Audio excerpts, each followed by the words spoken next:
1 hour later.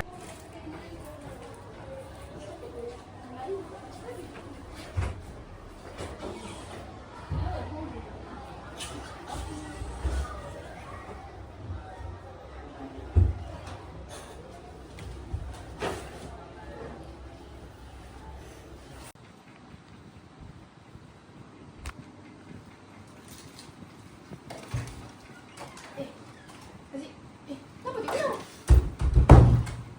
Sebab Aziz mana nak belajar lah ibu. Nak tukar biasa. Kenalah berani cuba. Kalau tak berani, macam mana nak berjaya? Betul ke ibu?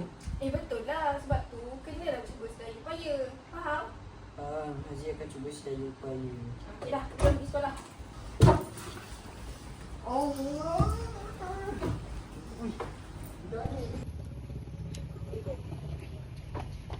Oi. Aziz, tadi sahur tadi kau makan apa? Makan ayam di aku puasa. Kau puasa tak? Puasa. Tadi kau makan apa? Tadi aku makan nasi ayam. Cuba ayam. Ha? Ayam Milo. Belum kau pergi pada yang dulu. Rasa juga panas. Sejuk. Dulu. Kau pergi sekolah dah siap belum? Semalam cikgu Aku dah siap. Sofia pagi. Kau dah siap? Aku dah siap. Aku dah siap. Kau ni budak pandai tu dah siap kerja. Kerja dah siap lah. Ya. Cikgu sebut, kemudian awaki okey, bulan yang pertama Yanai. Yanai. Yanai. Yanai. Yanai. Yanai. Yanai. Yanai. Yanai. Apa makna Yanai? Januari. Januari bulan yang ke? Okey, kita pergi ke bulan yang kedua. Februari. Februari. Februari. Februari. Februari. Februari. Februari.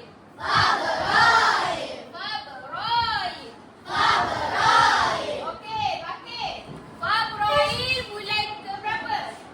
Kedua, iaitu bulan Februari. Okey, awak boleh ingat tak? Boleh. Cikgu nak tanya Okey. Boleh. Pergi ke mana?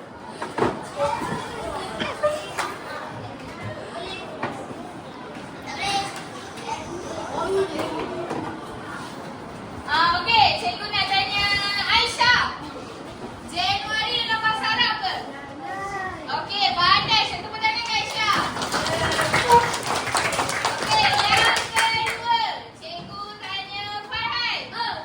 Bulan Februari dalam bahasa Arab? Okey, tepuk tangan.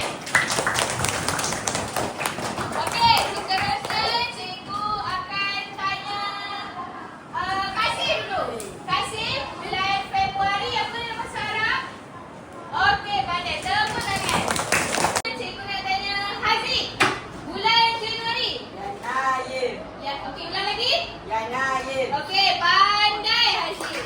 Bagus Haziq.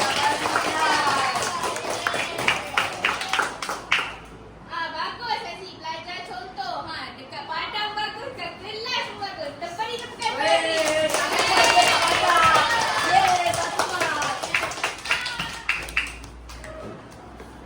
Aziz, padulah tadi kau dalam kelas. Macam mana kau jadi pandai Aziz? Kau satu kena belajar. Kau kena baca buku. Kau kena belajar membaca. So dalam kelas kena belajar membaca. Jadi kalau kau nak belajar baca, nanti kau dah pandai. Nanti kau dapat perak A. Pandai. Nanti dapat markah A. Nanti mak kau bagi. Skor kan? Oh, gitu caranya. Ya. Oh, betul.